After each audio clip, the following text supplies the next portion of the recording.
Gente, então na parte anterior eu estava falando para vocês do tipo, de um dos tipos principais de literatura no período trovadoresco, que eram as cantigas. As cantigas, como eu disse, na verdade eram trovas, chamada de trovas, por isso o período trovadoresco.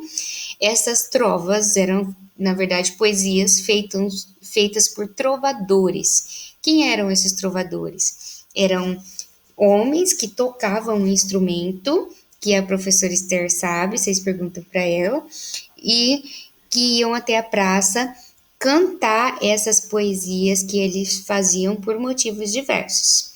A gente vai entender esses motivos vendo os tipos de cantigas, né? As cantigas eram divididas em dois tipos principais. Prestem atenção nisso, porque isso já me cobrado em vestibular, paz, como eu já disse. Dois tipos principais, as líricas e as satíricas. As líricas, como o próprio nome diz, lirismo tem a ver aí com uma questão mais poética de amor e etc. E satírica, com sátira, tirar sarro, né? As líricas, elas se dividiam entre duas principais, as de amigo e as de amor. Como que eram as cantigas de amigo? As cantigas de amigo, elas tinham como eu lírico, que era o eu lírico, depois a gente vai precisar entender um pouquinho mais sobre isso, mas de forma geral é o eu do poema, né, o dono do poema.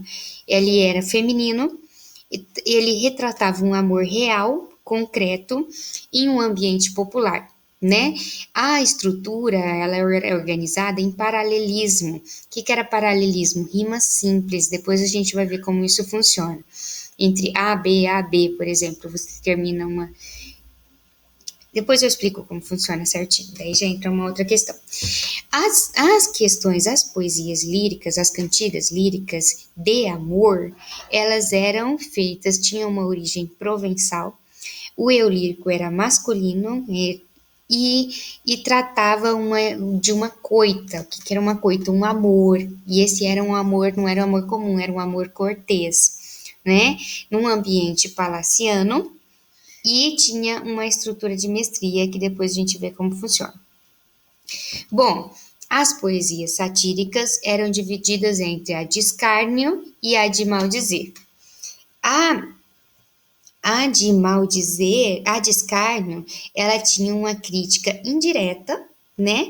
E tinha muita ironia, ambiguidade, criticava-se alguém, mas não dizia o nome desse alguém, e fazia as coisas meio nas entrelinhas, né? Dava indiretas.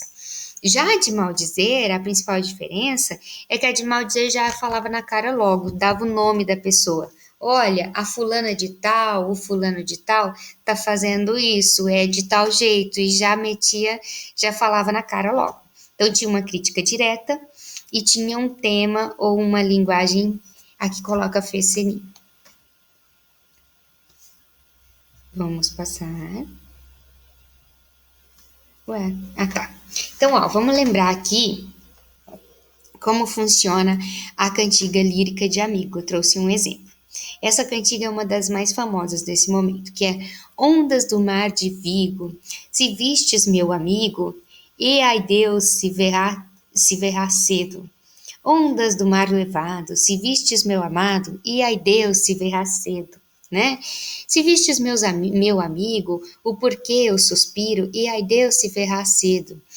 Se vistes meu amado, porque e grande cuidado, e ai Deus se verá cedo. Então, o que a gente tem aqui? A gente tem uma cantiga em que o trovador, que assume o eu lírico feminino, o trovador é um homem que escreve esse poema, só que ele se coloca no lugar de uma menina, uma mulher, que deixou, nesse contexto, vamos pensar, as meninas tinham lá os seus namoradinhos, ela morava lá naqueles campos, né, naqueles campos perto do castelo, tinha um namoradinho, aí surge uma guerra, o que que acontece? O namorado vai embora para guerrilhar e talvez nunca mais volta.